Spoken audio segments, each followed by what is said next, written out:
Welcome back to the Coffee and Heroes podcast. This is episode 238 and the second part of our interview with the fantastic Jim Zub. This time round we talk Compendiums, Rick and Morty vs D&D, and Jim's work at Marvel, including Thunderbolts, Uncanny Avengers, Avengers No Surrender, Avengers No Road Home, and Jim's fantastic impersonation of the one and only Ewing.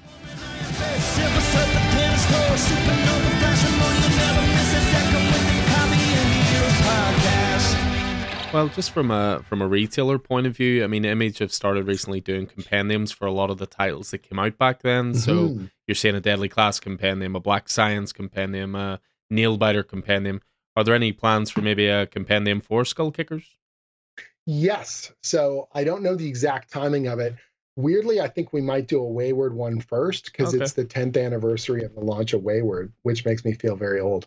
So Wayward launched, I want to say August of 2014.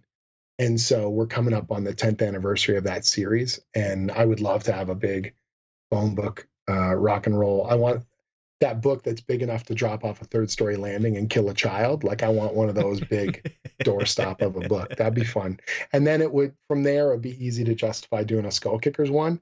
I know what we would call the Skull Kickers one already. I've had it in mind for years. We would have to call it Skull Kickers Gutbuster. And it would be like, that's got to be the name of the compendium because it just feels very appropriate. Putting them all in one kind of volume. For you as a retailer, do you find those skew? Do those do well because it's all in one? Very much so, because there's certainly Image titles from that era anyway that there might be one or two of those books that are out of print. And as a retailer, I always have it in the back of my mind if we have say there's an 8-volume set of something and I have the first 5, but I know I can't get the last 3. I will maybe shoo people away from that book. Right. Instead, the worst thing is when it's a volume in the middle that goes out of print or whatever. You're like, we have 6 volumes, and you're like, volume 3, should we reprint 1,000 copies? You're like, you're going to lose money on it essentially. Yeah. But not having it available means no one reorders, and so you're in this bizarro state of like, you're like Schrodinger's book. Like you exist and you don't exist. Like people don't know whether to order it, and they got to try and find used copies, or it's just a huge pain. And so the nice thing is if it's all in one book, it is or it isn't. I know some people do those omnibuses and they include all the bells and whistles, like all the back matter and all the stuff. And sometimes because they just get so massive, sometimes they just do the story pages. They're just like this, you can save 100 pages on that thing. So it's already tough to manage. Putting one of those in your lap and trying to read through the whole series can be a bit of a thing. I wish you could do like a 3-volume slipcase kind of a thing, so you'd still have a manageable size book, but the market seems to want just one big brick. I think we just live in such a binge culture now as well. People are used to TV shows dropping seasons all in one go, things like that. But it's only that, they're tremendous value. I mean, I mentioned to someone last week, so Deadly Class is one of my personal favorite series, and the compendium for it's coming out. It's a $54 book, and that's the entire run of Deadly Class. How many issues is that? It's around 40 odds. So, wow, for $54. You look at the Walking Dead compendium, $60, 48 issues at a time. Same with Invincible.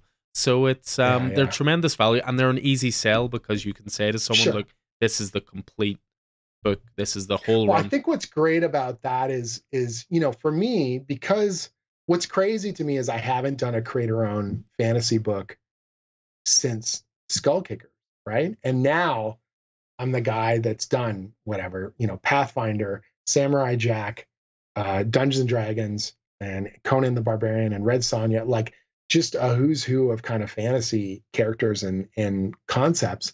And so, having that compendium out there is a no-brainer in the sense of, if you like Jim's stuff, if you love his Baldur's Gate comics and you loved all the different things he's done here, this is the original. This is the unfettered, moronic, kind of Deadpool by way of Dungeons and Dragons that is Skull Kickers, and that's kind of, for me, that's very appealing.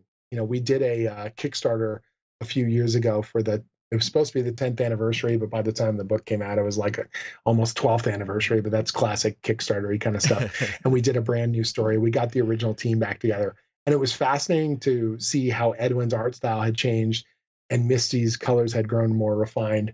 And my writing, I was like, can I even get into that headspace anymore? And then you get like 5 pages in, and you're like, oh yeah, I know what these idiots are doing. Oh yeah, okay, we got this. And it was very fun. It was like putting on your favorite old shirt from college, and you're like, it's a little ratty on the edges, but man, it's my favorite. It's great. It was really fun stuff. And you mentioned there, Jim. You mentioned there your Baldur's Gate and Dungeons and Dragons comics that you've done, and in addition to the pure D&D stuff that you did, you also penned Rick and Morty versus D&D. That's right. And we were lucky enough to speak to Kyle Starks last week. He's a man with a notable Rick and Morty pedigree. Yes. How did that particular crossover come about? That's a super weird one. So what happened, from what I heard later, I think some of the editorial staff from Oni Press went out for dinner with some of the editorial staff from IDW, and they were just hanging out having drinks or whatever. And then someone said, well, if we're all here, we clearly have to plan a crossover. And they just started throwing stupid, their biggest titles out at each other. What could you do with? And someone literally said Rick and Morty Dungeons and Dragons, and everyone laughed and went, oh, that would be so messed up. And I guess it stuck in someone's head, because the next morning, Sarah Gatos from, I think at the time she was with IDW, and then she ended up switching over to Oni, which is hilarious. She came over to my table and she said, we brought this up at dinner last night. Is this something you might be interested in pitching on? And I said, sure, but it'll never happen. And she's like, what do you mean? I said, you're talking about Wizards of the Coast's Crown Jewel, right? And Rick and Morty is Adult Swim's Crown Jewel. And the D&D people aren't going to be able to take the piss with their biggest IP. Like, they're just not going to be able to let you do the kind of brutal takedown, sarcastic thing that you would need to do to make it work. But that being said, it would be a scream. I would be interested if this is real. And it took them like 8 months to negotiate the contract with both companies and then both publishers. And then somewhere in the mix, I think Charlie Chu at Oni reached out to Pat Rothfuss, who was a really big fantasy author. And he had kind of a take on it, because he was obsessing over Rick and Morty at that time. And literally a year later, because it was Emerald City Comic Con was when Sarah approached me. And then we had over email been introduced, and they said, would you be willing to work with Pat on that first miniseries? We got on a phone call, and Pat and I talked about growing up playing D&D and what you needed to do in order to make that book work. And we were very much in sync in terms of, we wanted to make it a really good Rick and Morty story that instead of just the cynical, sarcastic parody, there had to be something intrinsic that you could say about Rick Sanchez and Morty and Summer and just Jerry. Everyone had something that we could sort of reveal about themselves with Dungeons and Dragons and with role-playing and tabletop gaming as a whole.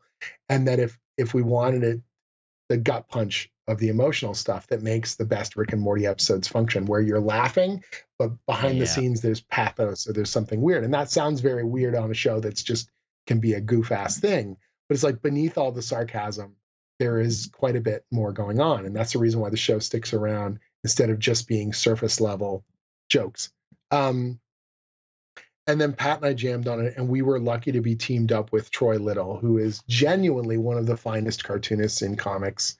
He is a not given his due. He is one of the greatest comic artists around. His ability to tell a story, to stage characters, expressions.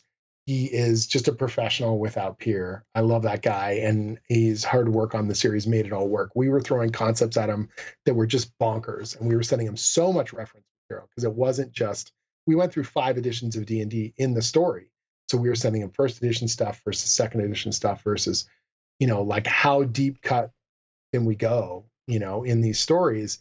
And so that the deep fandom would know that we knew that we were that we were speaking the same language.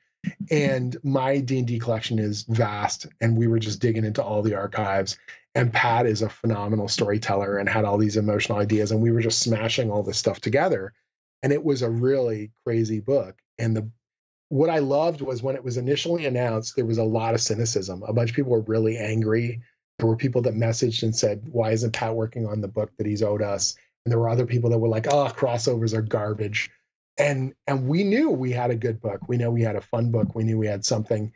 It sounds weird to be like, with something to say, with this cheap crossover corny concept, we were gonna give you a left hook or whatever.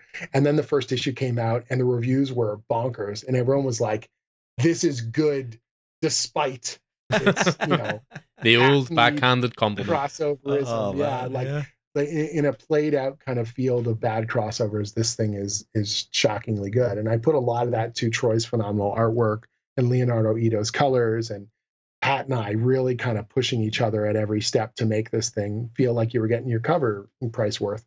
And it did stupidly well. It did stupidly well in trade. And then to the point where Wiz of the Coast reached out and said they were now talking to Adult Swim about doing a Rick and Morty D&D box set. They did a game set, which was D&D versus Rick and Morty, and I worked on that, and Troy did artwork for that.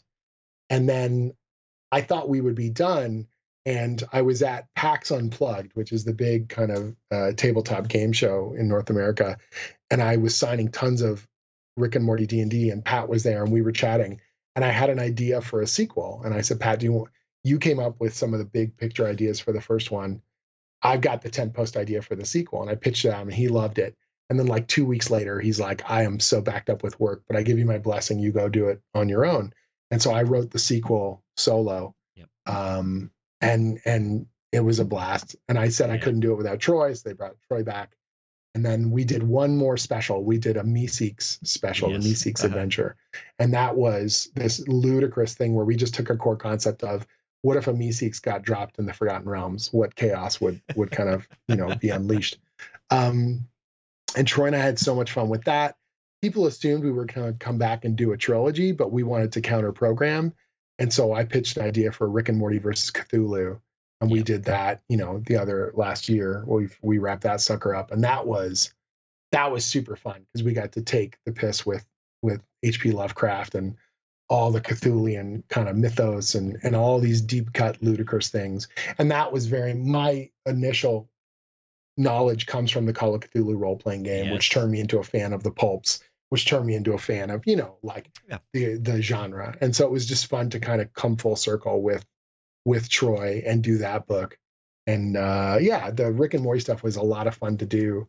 The best compliments I get are people are, I wish this was animated. I can hear the voices of the characters coming out when I read the pages. That stuff is a joy to hear from readers, and even from people I met who've worked on the Rick and Morty stuff. They say it's one of their favorites in terms of whatever extended media tie-in kind of stuff that they've seen over the years, which is that's a pretty good compliment. Yeah, I do. There are times, because Rick and Morty's a constant. You're like, oh, throw on an episode of Rick and Morty, and it often surprises me that the D&D stuff isn't on the list as one of the episodes, because you're like, in your head it kind of is. So totally. And Troy's artwork is so visceral, and so animated that it feels like it's exploding on the page between the panels. Like, you can write whatever you want, but if the artist isn't carry through on that potential, you're dead. And being teamed up with amazing artists, of course, makes all the difference. And I would never throw anyone under the bus, but I immediately know which books I've been in sync with on the artists and which ones where we were kind of like the friction, and not in terms of communication, but just in terms of like style and messaging. And usually those come about when you have to write a script without knowing who's going to draw it. If you're just writing in a vacuum and you're like, the artist is to be determined, and you're like, oh God, I just want to tell a good story, and I don't know if this is going to play to their strengths. You know what I mean? Yeah. That can be really, really difficult. And especially, but when you go in knowing who the artist is going to be, and they can deliver on the potential and hit the ground with it, you're just like, man, this is the best. Especially, I think, with those sort of licensed properties like Rick and Morty, or currently with Star Trek. You talk about, or we've talked about, the artist is effectively, it's given the characters the actor, you know what I mean? So whenever I see a Captain Picard that doesn't look right. It totally takes you out of it. Right. You know, doesn't look It's the the way, it stunt doesn't double act the way. version of Yeah. Patrick Stewart. You're like, it's not quite working for me. Yeah. So exactly. And that's tough. Likenesses are tough, and all that stuff's kind of tough. And with the show style, you definitely want to hit the mark with it, so it feels like it's the animated series, 100%. Yeah, and Rick and Morty is very, very signature, very much has a style. Yeah. So. Yeah, well, I mean, talking about rabid fan bases such as Rick and Morty and Dungeons and Dragons, we moved to another rabid fan base, and obviously you spent plenty of time at Marvel. You got to work on some really cool characters and events there. How was your time at Marvel? Marvel's great. I mean, it was the weirdest feeling moving over from my first work at Marvel was actually I was doing work for Bill Roseman. Bill Roseman is now the head of Marvel Games. So he's the guy who's sort of the interface between Marvel and the studios doing, like, you know, at Insomniac doing the Spider-Man games or Avengers or any of those other things. But Bill at the time was an editor who was in charge of what was called special projects. So he had been tasked with doing those Disney Kingdom books, which were sort of like right after Disney bought Marvel. Joe Quesada, I think, went out to a baseball game with some people from Disney, and they started talking about synergies and how could Marvel, instead of just, okay, Marvel's part of the Disney family, how can we start to make comics that are more intrinsic? And, you know, I guess Joe had said something to the degree of, you know, comics are an incredible proving ground for expanding creative ideas and throwing things against the wall and seeing what sticks. And so they said, you know, something like Pirates of the Caribbean, loosely based on the ride from Disney World, what if you took more of those kinds of park concepts and you tried to find stories for them, whether or not there was originally a story in mind? And one of them was Journey into Imagination, which is from the Epcot Center with that little purple dragon Figment. And Bill Roseman said, oh, there's a dragon in it. We need a fantasy guy. And so he reached out to me. Ron strikes again. The funny thing was, I wasn't a good fit for a traditional fantasy story, but my background is also in animation. And at the time, one of the courses I was teaching was animation history. And so I have a huge animation archive, and I know the character and I know a bunch about the Disney park stuff. So I was the right choice, but not for the reasons he thought. And so I built this kind of fun, all ages steampunk kind of story that very much fit the vibe of the original ride concept art. And the fandom really took off. The Disney park fandom is like a subset of the larger Disney fandom, and they are wicked hardcore. And they love Figment. They grew up on Figment in the 80s, and they just have a lot of fond memories of that character. And so the first issue of this first miniseries for this line of books called Disney Kingdoms comes out, and it's sold out. I think there were 3 printings of the first issue and 2 printings of every issue in the miniseries. And Marvel didn't have any deep expectations on this line. You know, it ostensibly was a bit like a kid's line, you know, all ages-ish kind of stuff. And, you know, in the traditional comic store market, that can be a real mixed bag for people. And all of a sudden we had this hot little book. And so that gave Bill a little bit more kind of room to move. And he had given me some other kind of special projects, advertising comics and stuff that Marvel was doing, just to kind of give me more to do. And then that opened the door to do potentially more stuff down the line. And he and I were developing a concept that was supposed to launch just before the new Secret Wars series that Hickman was doing. Yes. And then because Bill found out that they were going to be rebooting a bunch of books and things like that, he was like, no, it's not a good time to do this book. We'll do it maybe during Secret Wars. I was like, okay. And then it was like, no, we'll do it after Secret Wars. I was like, okay. And so this idea just kept getting kicked down the road. And I was like, I'm going to do a Marvel superhero book. I'm going to do a Marvel superhero book. And then between that and Secret Wars wrapping up, he got the offer to take over Marvel Games and move to the West Coast, to California. And so he contacts me and he was like, Jim, I am so sorry. This pet project we've been working, which I can't even tell you what it is, because it's like, it was a new kind of a team concept that had its own name. And we were taking a bunch of disparate Marvel characters and kind of smashing them together. Bill had been the editor on the Abnett and Lanning Guardians of the Galaxy, and the Guardians of the Galaxy movie had come out and been a big hit. So he had this idea of another kind of team of misfitty kind of weird characters in the way that the Guardians were sort of pulling together little bits and pieces of Marvel Cosmic, whatever at the time when it was repitched. And so we were taking a corner of the Marvel universe and we were pulling all these little bits together. And then he was like, I'm leaving Marvel. I'm moving over to Marvel Games. No one else is going to hold water for this thing. It's a total pet project. And without me championing it, it's going to die. And he's like, I'm so sorry that, you'll be paid for the development you've done and this kind of stuff. And I was like, oh, it sucks. And what I didn't know is on his way out of the Marvel office, he talked to Tom Brevoort, who, longest running Marvel editor, head of the Avengers group. And he said, Jim is one of the hardest working, most well-organized people I've ever worked with. Someone should hire him for a project. And Tom messaged me out of the blue and basically said, Bill's a great guy and he doesn't normally give compliments this gushing about someone. Let's find a project for you here, in the office. And it took a few months and a couple back and forths. And then all of a sudden, in the build up towards Secret Empire, the Thunderbolts book there was the plan there. They had an idea with the book. And I think might have been Nick Spencer said something like Bucky's going to lead the Thunderbolts. And that was it. It was like Bucky's going to lead the Thunderbolts. And this little girl who's a shard of the Cosmic Cube is going to be in the mix. Yep. And Tom goes, that's the idea. Go with it. And I was like, okay. And so I put together a pitch and we did 2 or 3 back and forths. And all of a sudden I was going to be doing a monthly book at Marvel. And that was it. That was sort of my start. And Tom was really my way into the main Marvel universe. And I don't think there was a month that went by that I wasn't doing something in the Avengers office for like 3+ years. I went over from Thunderbolts and then I took over Uncanny Avengers from Jerry Dugan. Jerry moved over to Guardians of the Galaxy. And originally we were going to relaunch an Avengers book. And then the plans changed. And all of a sudden, Jason Aaron was going to be relaunching Avengers with just one core flagship book. And so they had the idea to crush down 3 Avengers books into an event. And so that was US Avengers, Mark Waid's flagship Avengers book, and my Uncanny Avengers book, where all of a sudden we did this weekly book called No Surrender. Yes, and that was a crazy opportunity to kind of prove myself. And I got to write with Mark Waid and Al Ewing, and we had never met each other. And all of a sudden we did a conference. We actually flew into New York, went into the boardroom, and over the course of like 9 hours broke the story on a 16-part weekly comic, and then went home and wrote all of it. Had 3 different artists simultaneously drawing chapters of the story. And, Mark had done work on 52, but Al and I had never done a weekly. We didn't know. I mean, delivering a book on a monthly basis is stressful. And all of a sudden we were going to, increase production 4-fold.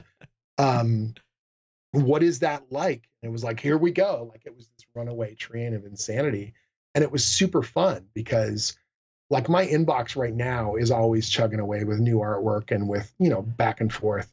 And this was just like a torrential downpour of creativity, like just constant conversations and ideas and conference calls and fun in-jokes that build up over any kind of working relationship you have with people. And Al and Mark are 2 of the best collaborators I've ever worked with. And it was basically like whatever's right for the story. It wasn't about individual egos. It was like, let the best ideas win kind of stuff. And we didn't fight very much because we all kind of we knew if someone had a great idea, it was like, well, that's better than what I was thinking. So we're going to do that. Clearly that's the cooler concept. Or, one of the weirdest ideas that we had that worked shockingly well was that, on 52 and the other weekly books, one writer would write an entire script or write a group of scripts. And then they would sort of fuse the endings of one person's script with the next start of the next person's story. And we decided one of the problems with that was you could really tell the voice and the pacing was different. Mm-hmm. A Mark Waid issue of 52 reads very different from whatever a Jeff Johns issue or something like that. And their favorite characters are always going to come into the spotlight and whatever. And we wanted this very holistic kind of read that if you read an issue of No Surrender, it wasn't the Zub issue or a Ewing issue or a Waid issue. It was just the story. And we wanted, so all of us collaborated on every single issue. We would write scene by scene. It would be like, well, there's more of my characters in the mix here. This feels like a Jim scene, or this feels like an Al scene, or whatever. And then after we all wrote the script, we would Frankenstein it together, and then we would keep pushing bits around. And, oh, that's a better line of dialogue for this big moment. I'm going to steal that from Al and put it on my page, and he's going to get this over here. And it was just like this wrestling match in the best way possible. Like, we're going to make this thing work. And when it came out, people couldn't tell who wrote which parts, and that was the whole point. It was just good art, good, exciting story, big, cool character moments, and this relentless weekly kind of explosive pace. And for 4 months, we were the Avengers. And this was as Infinity War was coming out. So Avengers is the biggest property in the world. And the co-writer of the Avengers is Canadian. So every outlet in Canadian news wants to talk to me about the Avengers because they think I'm meeting Chris Evans or something. And we're talking about Avengers, and it was just super fun. And all of us the success of that book spoke us out to a bunch of other projects. Yeah. Mark would go over and do other stuff. Al started on Immortal Hulk because he pitched in the room at the boardroom table. Al pitched Immortal Hulk. Like, we were sitting around jamming Avengers stuff. And the night before, we flew into New York. And then, because they knew we were going to do a whole day in the office, so we flew in the night before the actual conference. And Al and Mark and I decided we would go for dinner just to meet each other because we'd never met. And we asked Tom if he wanted to come in. And I think he's just far enough out of Manhattan that he was like, no, I'll see you tomorrow morning. And so we all met at a restaurant. And, the first 25 minutes is awkward because we don't really know each other. And tomorrow we're going to be trying to make a story together. And by the end of dinner, we already felt like we were getting to know each other pretty good. And Al at dinner actually said to us, I'll do my best Al impression or whatever. He's like, we were talking about favorite characters and things we'd love to do. And I've always wanted to, I've got some ideas for the, for Banner. And we were like, what? The big guy, Hulk. And we're like, oh my God, yeah. And he didn't tell us what it was. And he goes, if there's a moment, if you see a moment, you could and Mark goes, you want us to tee you up? That would be lovely, And so the next day we're jamming like crazy and we're coming up with all sorts of stuff. And Axel Alonso, who's editor-in-chief at the time, he pops his head in the door and he goes, all right, I got the go ahead. You guys can bring back the Hulk, because the Hulk was dead at the time. And Al basically gets all nervous. And he's, about the Hulk. And Tom starts talking about, we don't know what we're going to do with the Hulk after this, but we just got to bring him back. And then someone will take it from there.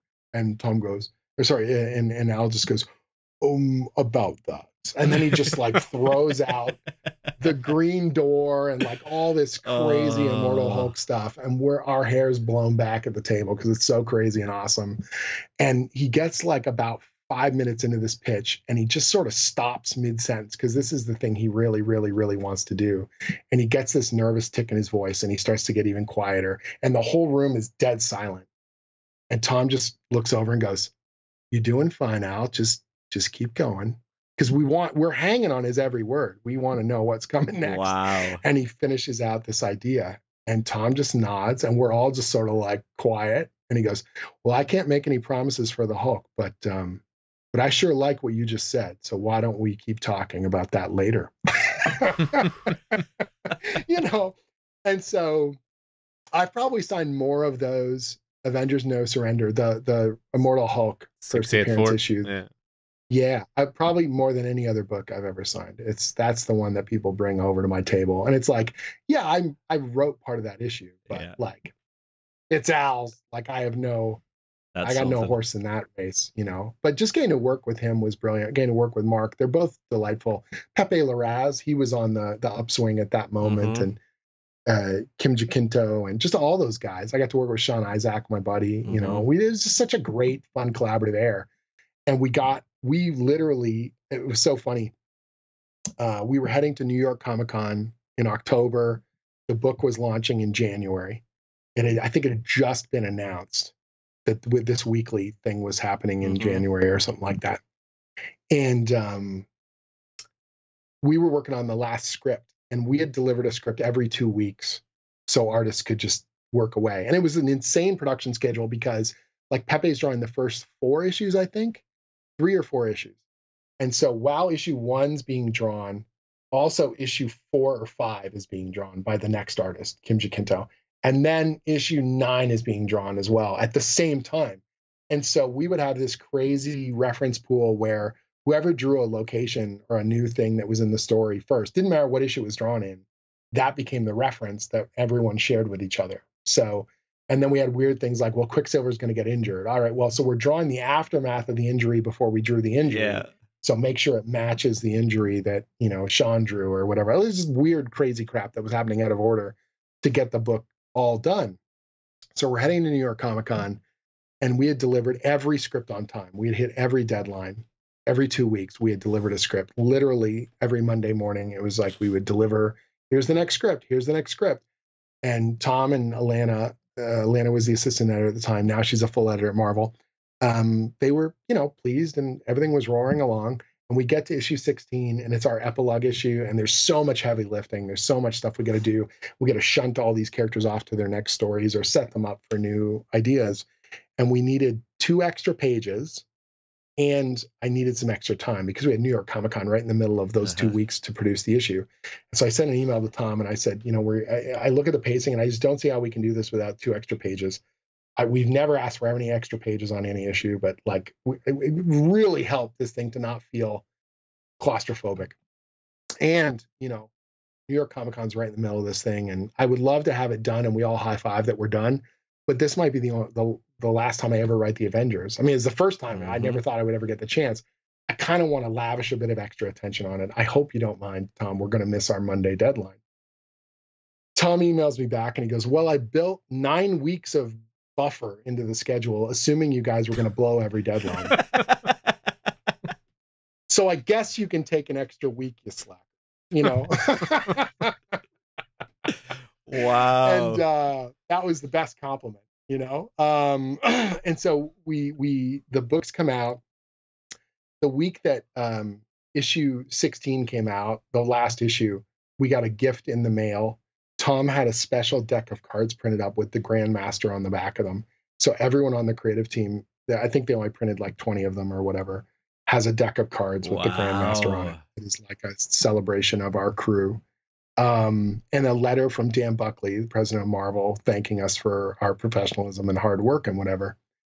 And issue 16 comes out, and we're getting ready to go to C2E2.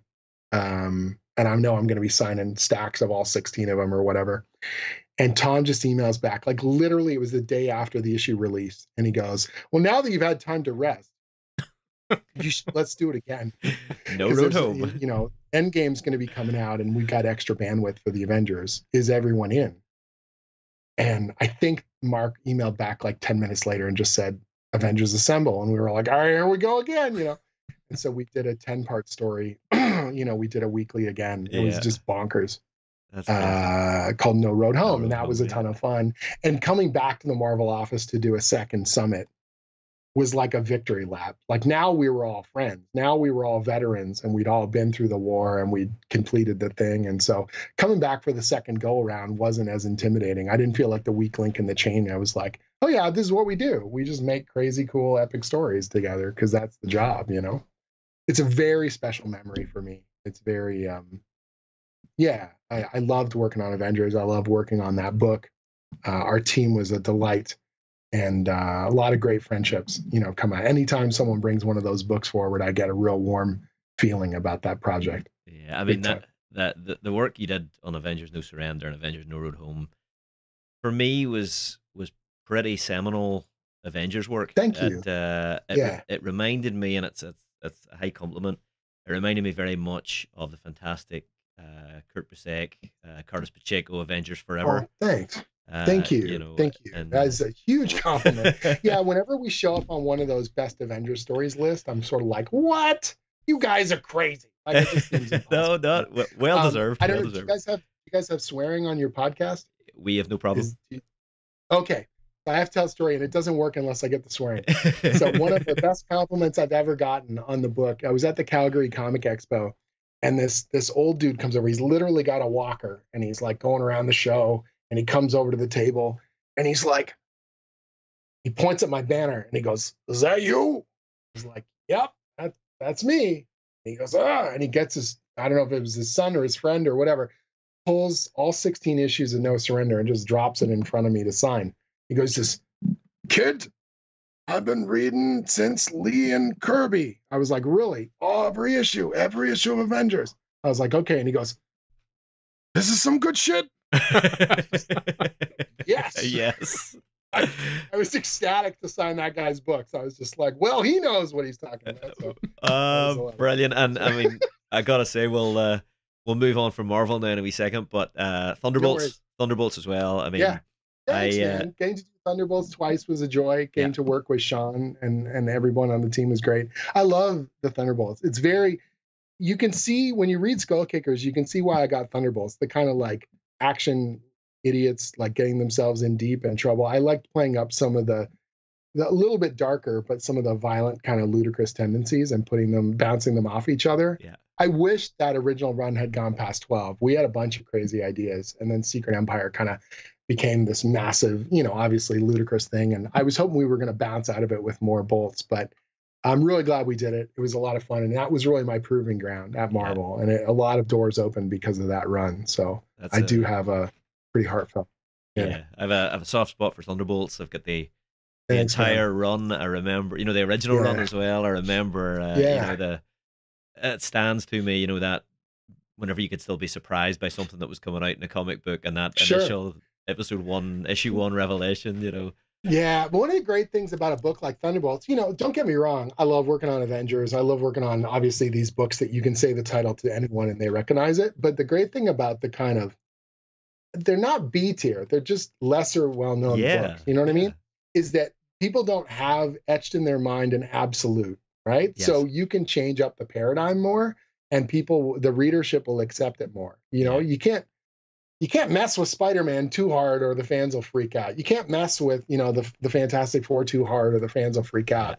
Like, everyone's used to the Thunderbolts being a mess, so your mess is going to be entertaining. Let's just make it the messiest, craziest, weirdest kind of version of things. That's kind of where the fun stuff happens. That's where, when a book is sort of like, no one knows what to expect, so you're like, check this curveball out, let's go. That's where the fun stuff happens. And it was, I mean, your more recent Thunderbolts run where Hawkeye was in charge, after Devil's Reign, I can't remember what it was, and that character that you created, the 90s throwback, was it Guts you called him? Guts Glory. Guts and Glory. Well,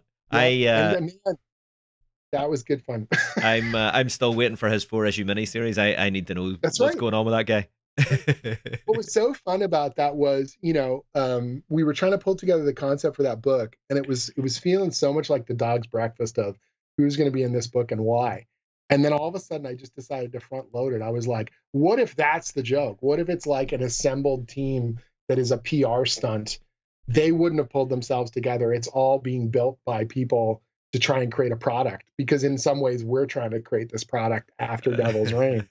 And so it was like, we'll just say it, like, just lampshade the thing that we're doing, which is, this is, there's the frontage of they have to be this thing in the public eye. So we have to have one of these and one of those and one of these.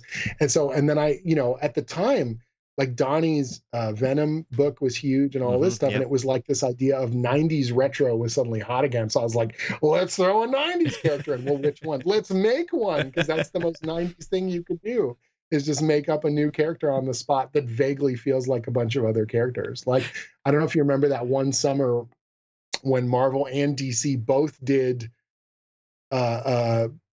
making up tons of new characters to try and feed on the fire from the Image launches. So they had what was it called? It wasn't Youngbloods. It was like New Blood or something at DC. And it was like, in the annuals, they had a bunch of these new characters that no one wanted to see ever again. I don't think many of those characters went anywhere. But for one summer, they were like, see, we can do edgy, cool characters barely wearing any clothes or with cybernetic arms or, whatever ludicrous crap. So I was just like, let's do one of those. And thankfully, Sean, kind of went well beyond the Call of Duty when designing those characters and just making everyone. I told him, he got pulled into doing that book, and he had just come off of Fantastic Four, and he literally told Marvel, they said, what do you want to do next? And he goes, anything but a team book. And then I called him up and I said, he loves Hawkeye. He loves Archers. He loves Green Arrow, and he loves Hawkeye. And I was like, Hawkeye? Leading a team. And he was like, God damn it, Jim, you're going to kill me. Like, I don't want to draw a team. And I was like, you get to design all the costumes. And he was like, all right. It was like that class, like the Rick and Morty. All right, you son of a bitch, I'm in. I'm in. And now he's on Green Arrow for DC. That's right. Yeah, totally. Yeah, no, it's to go back to your point there. I mean, my personal favorite Marvel character is Daredevil, and it was really interesting when we talked to Chip about it, and he was saying the great thing about something like Daredevil, and you look at the people who have written Daredevil for the last 30, 40 years, you know, Frank Miller, Brubaker, Bendis, Nascenti, you know, Charles Soule, Mark Waid. But what Chip was saying was the great thing with something like that, and I'm sure Thunderbolts is something similar, is you get more control over your storytelling, because Chip said, imagine I was writing Spider-Man, and Spider-Man accidentally kills a guy in issue 2. He would be kicked out of Marvel so fast. But he was able to do it with Daredevil, because they're like, yeah, take the blind lawyer, do whatever you want. Sure. You know? Well, and it's the nice thing is the Daredevil book's kind of its own little corner of the Marvel universe too, right? Technically it's street level, and so Spider-Man could show up and whatever other characters could show up, but Daredevil's always kind of been in his own space. You could just try stuff out. You can go kind of wild with conceptual ideas with it and push big dramatic concepts, you know, in the way that Frank did or all these other writers have over the years. And Chip's always been good at surprising people in terms of like pulling pathos out of this stuff or layering in a really good, you know, foreshadowed concept that he's going to pay off down the line. And it's funny because I've known him for a long time. I knew him when he was doing his indie comic stuff, and he was very much like troublemaking clown. Like the guy who drew Sex Criminals is the guy that I knew in comics. Do you know what I mean? Like this very much goof ass, don't take anything seriously kind of stuff. But then I knew we would talk about story stuff and he would have big ideas. And you're like, well, but no one wants that from Zdarsky. Zdarsky's the goofball, you know? And then he was Matt Fraction's kind of artistic collaborator on Sex Criminals. And to see him now become this lauded writer was simultaneously doing Daredevil and Batman. Like, what the hell? You'd have told the Zdarsky of 15, 20 years ago, by the way, you will be one of the top people of comics. Even now to this day, when we chat, we go for dinner or whatever, he is so ill at ease with that aspect of his career. You know, he just doesn't. So he's sort of, his armor is the fact that he's still himself. You know what I mean? Yeah. Sometimes comic fame isn't real fame. It's not like people recognize you on the street or things like that. But there's still a weird level of you're working on things that are intrinsic to people's whatever childhood and nostalgia and all that kind of stuff. And some people don't deal with that well, or the fandom or the intensity of it. And his whatever plot armor, I don't know what you want to call it, is the fact that he's still just kind of him.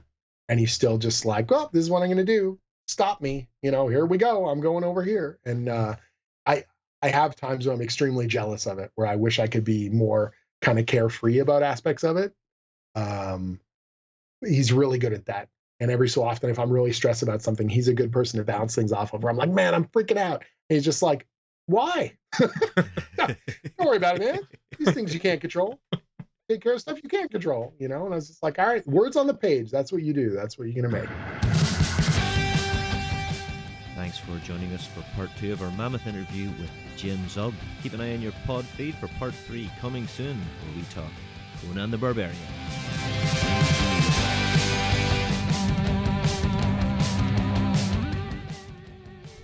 So I've been Alan Taylor, and this has been Keith Miller. You can find Alan in store at Coffee and Heroes most days, and on Twitter, where Alan is Coffee and Heroes 1 and I'm AscaniSon00. Coffee and Heroes is a local comic book store, coffee shop and community hub in Northern Ireland, based at Smithfield Market in the centre of Belfast. You can also find Coffee and Heroes on Facebook and Instagram, or email us at coffeeandheroes@hotmail.com. Make sure to check out our YouTube channel as well. Coffee and Heroes podcast is available on Spotify, SoundCloud, Apple Podcasts, and through all good podcast platforms. Please like and subscribe and leave a review so more people can find us. And until next time, happy reading, and hope to see you in store soon.